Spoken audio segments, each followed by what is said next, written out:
بتائیے گا کہ پودینے کے جو فوائد ہیں یا خربوزے کے جو فوائد ہیں کیا کیا ہیں، اور ان دونوں کے جو فوائد ہیں؟ ایک تو ہے پودینہ اور ایک ہے یہ خربوزہ، تو ان کا کیا کمبینیشن ہے؟ ان کا کمبینیشن کوئی نہیں ہے، تو یہ الگ الگ چیزیں ہیں۔ اس کا مزاج موسمی لحاظ سے دیکھا جائے تو یہ گرم خشک مزاج ہے اور یہ گرم تر ہے۔ میٹھا خربوزہ جو ہے اس کا مزاج جو ہے گرم تر ہوا کرتا ہے۔ صحیح۔ تو اس کے فوائد کے حوالے سے بات کرتے ہیں ہم۔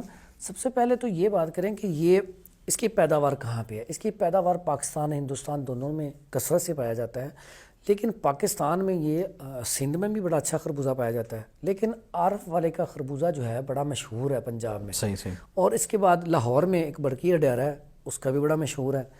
تو میں سمجھتا ہوں کہ جب خربوزے کا موسم آ جائے اور یہ سستا بھی ہوتا ہے، اب خربوزہ نہ کھائیں تو یہ آپ نے اپنے جسم کے ساتھ ظلم کیا ہے۔ اللہ اکبر۔ کیونکہ اللہ تعالیٰ نے اس میں اتنے زیادہ فوائد رکھے ہیں۔ ایسے افراد جن کو قبض کی شکایت رہتی ہے، ہر ٹائم پریشان رہتے ہیں، 2 3 دن سٹول پاس نہیں ہوتا، کانسٹیپیشن رہتی ہے، ان کے لیے یہ سونا ہے۔ لیکن اس کے کھانے کا طریقہ پتہ ہونا چاہیے۔ صحیح۔ اکثر اوقات لوگ نا اسے جب مرضی کھا لیتے ہیں، ایسی یہ طریقہ غلط ہے۔ اگر آپ صبح اٹھیں ہیں، صبح اٹھتے ہی نہار کھا لیا تو سمجھ لیں آپ کے منہ کے اندر چھالے بن جانے ہیں، کیونکہ اس کا مزاج گرم ہے۔ لیکن لوگ تو یہ چیز جو ہے سمجھتے ہیں کہ زیادہ مؤثر ہے، یہی مفید سمجھانے ہے۔ لگا ہوں کہ جی، خالی پیٹ اگر آپ نے خربوزہ کھا لیا، فروٹ کھا لیا، تو اس سے تو آپ کو زیادہ فائدہ ہوگا۔ یہ نا اس میں آتا ہے پھلوں کی نوعیت ہوتی ہے، اس میں سیب کھا رہے ہیں آپ، کون سا پھل کھا رہے ہیں۔ صحیح صحیح۔ اس ٹائم ہم بات کریں خربوزے کی، تو خربوزہ نہار کبھی نہیں کھانا۔ نہیں، یہ جو منہ پہ چھالے بنتے ہیں اگر نہار منہ کھائیں تو کیا اس کے اندر کوئی ایسڈ اس طرح کا ہوتا ہے؟ یہ گرم ہوتا ہے نا، تو گرم چیز آپ صبح صبح کھائیں گے، آپ کوئی بھی گوشت گرم صبح صبح گوشت کھا لیں نہار، صحیح صحیح۔ منہ میں چھالے بن جائیں گے۔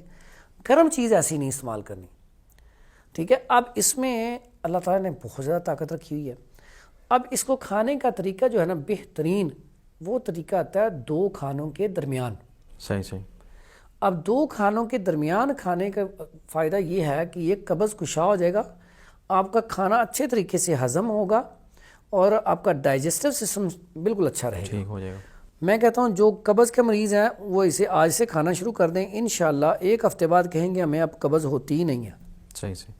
اس کے بعد آ جائیں ایسے افراد جن کے اندر پانی کی کمی بہت زیادہ ہو جاتی ہے گرمیوں میں، لیکن پانی پیا نہیں جاتا، تو یہ مزدار ہوتا ہے، آپ خربوزہ کھانا شروع کر دیں، خربوزہ آپ کی پانی کی کمی کو بھی پورا کرے گا۔ صحیح صحیح۔ اب ایسے افراد جنہیں جب وہ پیشاب کرتے ہیں تو پیشاب کھل کے نہیں آتا، یا پتھری جو ہے گردے میں ہے یا پیشاب والی نالی کے اندر پھنس چکی ہے، ایسے افراد کے لیے یہ سونا ہے۔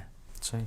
اور کیسی بات ہے، یہ کیسا پھل ہے، یہ اندر سے ہم نے پھل تو کھا لیا، اب اس کا چھلکا جو تخم ہے وہ بھی فائدے کے ہیں۔ صحیح۔ آپ گھروں میں جب بھی لے کے آئیں نا خربوزہ، اس کے چھلکے جو ہیں وہ اتار کے رکھ لیں، بیج بھی رکھ لیں 2 کے۔ صحیح۔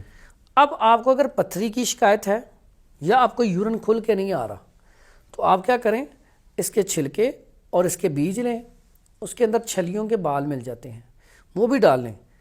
اب ان کا نا 1.5-2 لیٹر پانی بنا کے نا رکھ لیں، ایک پکھڑا مل جاتا ہے، خار خسک بھی کہتے ہیں، وہ بھی لے لیں۔ ساری چیزیں لے کے اس کا 1.5 لیٹر پانی لیں، تھوڑی تھوڑی چیزیں ڈال کے پانی ابال کے رکھ لیں، 1.5 لیٹر پانی 3 سے 7 دن پینا ہے، انشاءاللہ اللہ کے حکم سے پتھری نکل جائے گی۔ اور ایسے افراد جن کے جو ہے نا گردوں کے اندر پتھری کے ساتھ ساتھ انفیکشن ہے، زخم ہے، وہ بھی اسے ٹھیک ہو جائے گا۔ صحیح۔ اور کریٹینائن اور یوریا جو آج کل بوتل پینے سے، کولڈ ڈرنک پینے سے بڑھ جاتا ہے، یا ایسی چیزیں فاسٹ فوڈ ینگز کھانے سے بڑھ جاتا ہے، وہ کریٹینائن اور یوریا بھی اس کا کم ہونا شروع ہو جائے گا۔ پھر یہ یورک ایسڈ کے لیے بہت اچھا ہے، زبردست قسم کا رزلٹ ہے۔ تو یعنی کہ اللہ نے اس میں دیکھیں کتنے سارے فوائد رکھے۔